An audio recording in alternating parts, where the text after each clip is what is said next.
आचार्य चाणक्य का एक श्लोक है, अन्ना दस गुणम पिष्टम पिष्ट दस गुणम पयम पयसो दष्ट गुणम मासम मासा दस गुणम घृतम। देखिए इस श्लोक का मतलब है अन्न से 10 गुना अधिक ऊर्जा होती है उसके आटे में, आटे से 10 गुना अधिक बल होता है दूध में, और दूध से 8 गुना अधिक बल होता है मांस में, और मांसाहार से भी 10 गुना अधिक बल होता है घी में। सर कट जाते थे मगर धड़ लड़ते रहते थे। क्या उस जमाने के योद्धा भी जिम जाते थे? लोग अक्सर जिम जाते, पसीना बहाते, मसल तोड़ मेहनत करते हैं और बॉडी बनाते हैं, लेकिन उनके अंदर वैसा दम नहीं आता जैसा किसी जमाने में पृथ्वीराज चौहान और महाराणा प्रताप जैसे योद्धाओं में हुआ करता था। आपको क्या लगता है कि महाराणा प्रताप ने कभी बॉडी बिल्डिंग के बारे में सोचा होगा? नहीं। उस जमाने में शरीर दिखने में कैसा है ये मायने नहीं रखता था, मायने ये रखता था कि किसके शरीर में कितना दम है।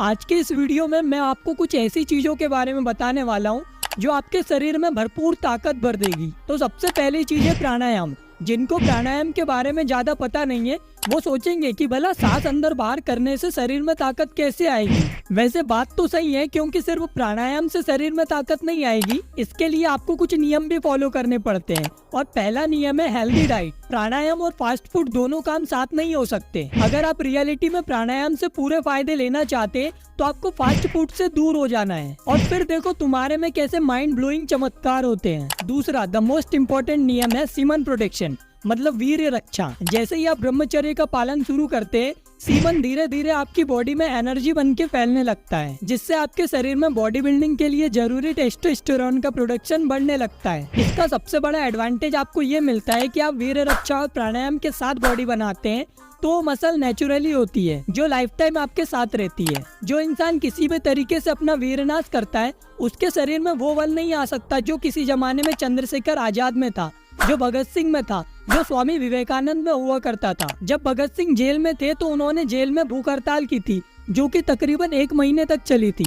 इस बीच अंग्रेजों ने काफी कोशिश करी थी उनकी भूख हड़ताल को तोड़ने की। उनके मुंह में नली डालकर खाना खिलाया जाता था। सर्दी की रातों में बिना कपड़े के बर्फ पे लेटाकर डंडे मारे जाते थे, लेकिन तो भी भगत सिंह ने अपनी भूख हड़ताल नहीं तोड़ी। स्वामी दयानंद सरस्वती ने बैलगाड़ी को सिर्फ एक हाथ से ऐसे पकड़ा था कि बैल हिल तक नहीं पा रहे थे।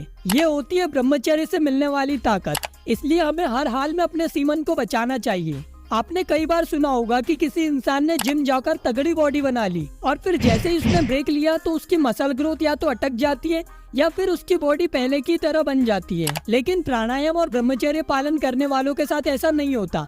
उनकी मसल नेचुरली होती है और वो हमेशा उनके साथ रहती है। हमने प्राणायाम के कुछ जरूरी नियम तो समझ लिए, आइए आप कुछ पावरफुल प्राणायाम के बारे में बताते हैं। पहला है ब्रह्माम प्राणायाम। ब्रह्मा का मतलब होता है बाहर रखना, और आपको इस प्राणायाम के अंदर अपनी सांस बाहर रोककर रखने की कोशिश करनी है। तो सबसे पहले एक चटाई या मैट पर बैठ जाना है और फिर एक गहरी सांस लेना है और फिर सांस को छोड़ देना है और सांस को बाहर रोककर रखना है। और जब आपको घबराहट होने लगे तब वापस आपको सांस अंदर लेना है।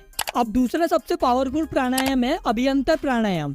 ये ब्रह्माम का एकदम उल्टा है। सबसे पहले सांस को अंदर लेना है और सांस को वहीं रोक देना है। इसके साथ आपको गुदा मार्ग और मूत्र इंद्रियों को ऊपर खींचने की कोशिश करनी है। इससे आपका सीमन नेचुरली ऊपर की ओर बहने लगेगा और प्रीमैच्योर इजैकुलेशन और नाइटफॉल जैसी प्रॉब्लम से आपको छुटकारा मिल जाएगा। तीसरा सबसे पावरफुल प्राणायाम है अभियंतर आक्षेपी प्राणायाम। तो सबसे पहले पद्मासन की पोजीशन में बैठ जाना है, दोनों हाथों को सीधे घुटनों पर रखना है और फिर धीरे धीरे सांस को अंदर लेना है। पहले थोड़ी सी सांस लेना है और फिर सांस को अंदर ही रोक लेना है। कुछ देर सांस रोकने के बाद फिर थोड़ी सी सांस लेना है और अंदर ही रोक देना है। और जब लंग्स पूरे भर जाएंगे तो सांस को कुछ देर अंदर रोकना है और फिर धीरे धीरे छोड़ देना है। ध्यान रखिए सांस को एक साथ नहीं छोड़ना है। जैसे आपने सांस अंदर ली थी वैसे ही सांस को बाहर निकालना है।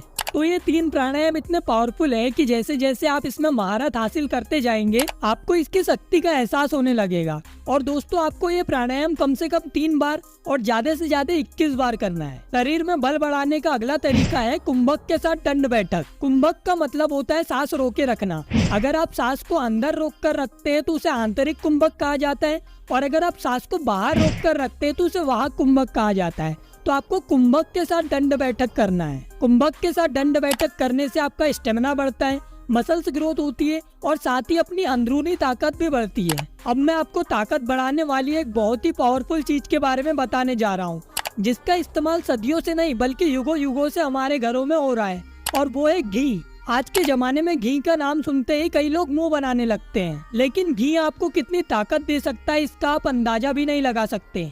अगर आप साइंटिफिक तरीके से घी की न्यूट्रिशन वैल्यू देखेंगे तो इसमें सिर्फ फैट और कैल्शियम ही दिखेगा। लेकिन दोस्तों मैं आपको एक बात बता दूं कि हमारे शास्त्रों में कहा गया है कि चिंता करने से रोग बढ़ते हैं, दूध पीने से शरीर बढ़ता है और घी पीने से वीर्य बढ़ता है। घी में 50% तक सैचुरेटेड फैट्स होते हैं, जिससे बॉडी में टेस्टोस्टेरोन का लेवल बढ़ता है और अल्टीमेटली इससे हमारा शरीर शक्तिशाली बनता है। अगर आप कभी गाँव में रहे होंगे तो आपने कभी न कभी सुना होगा कि पुराने जमाने में वो भाई साहब बहुत ज्यादा घी खाया करते थे, इसलिए उनमें इतनी ज्यादा ताकत थी। जब मैं गांव में था तो मैंने सुना था कि पुराने जमाने में एक आदमी ने पूरी बैलगाड़ी को अपने सर पर रखकर पूरे गांव के चक्कर लगाए थे, लेकिन उसकी शर्त ये थी कि वो हर चक्कर के बाद घी में डुबाकर खजूर खाएगा। अब आप समझ गए होंगे कि घी इतना महंगा क्यों होता है, लेकिन ये बात जरूर ध्यान रखें कि हमें कोई भी घी नहीं खाना है। आज की दुनिया मिलावट वाली है, बाजार में मिलावट वाली चीजें बहुत मिलती है, इसलिए हमें सिर्फ देसी घी पर ही फोकस करना है। लोग अक्सर बोलते हैं कि घी को हजम करना आसान बात नहीं होती, तो ये बात तो सच है। और अगर आपका डाइजेशन भी स्लो है लेकिन फिर भी आप घी खाकर एक ताकतवर इंसान बनना चाहते हैं तो आपको सिर्फ एक काम करना है, आपको हरी सब्जियां खानी है नाश्ते में, लंच के पहले सलाद खाओ, आपका डाइजेशन ऑटोमेटिकली ठीक हो जाएगा। तो दोस्तों एक बार ये 3 तरीके अपनी लाइफ में अप्लाई करके देखो, आपकी लाइफ में ऐसे ऐसे चमत्कार होने लगेंगे कि आप भी सोच में पड़ जाओगे। आज काफी सारे लोग छोटी छोटी बातों में डिप्रेशन का शिकार हो जाते हैं, जिंदगी से हार मान जाते हैं। कई लोगों का अक्सर मूड स्विंग होते रहता है। उन सभी लोगों को अपनी लाइफ में ये चीजें जरूर करनी चाहिए। आप चाहे कितने ही डिप्रेस्ड हो गए हो, अभी भले ही आपको एक लूजर वाली फीलिंग आ रही हो, लेकिन अगर आपने ब्रह्मचर्य पालन शुरू कर दिया, प्राणायाम शुरू कर दिया, तो आपकी लाइफ में इतना बड़ा यू टर्न आएगा कि आसपास के लोग भी बोलेंगे कि इसने आखिर ऐसा क्या कर लिया, आखिर इसके अंदर इतना कॉन्फिडेंस आया कहाँ से। बस एक बार इन तरीके को फॉलो करके देखो, फिर देखो कैसे आपकी लाइफ एक बी ग्रेड मूवी से एक ब्लॉकबस्टर मूवी बन जाती है। तुम्हारे अंदर इतना आत्मबल होगा कि हर असंभव जीत तुम्हें संभव दिखने लगेगी और उस दिन तुम्हें इस वीडियो की असली वैल्यू समझ में आएगी। अगर इस वीडियो से आपको कुछ भी सीखने को मिला है तो इस वीडियो को लाइक जरूर कर देना, और शायद आप ऐसी वीडियो कभी नहीं देख पाओगे क्योंकि ये वीडियो लाखों की भीड़ में कहीं खो जाएंगी। इसलिए आप चैनल को सब्सक्राइब भी करके जाइएगा। धन्यवाद।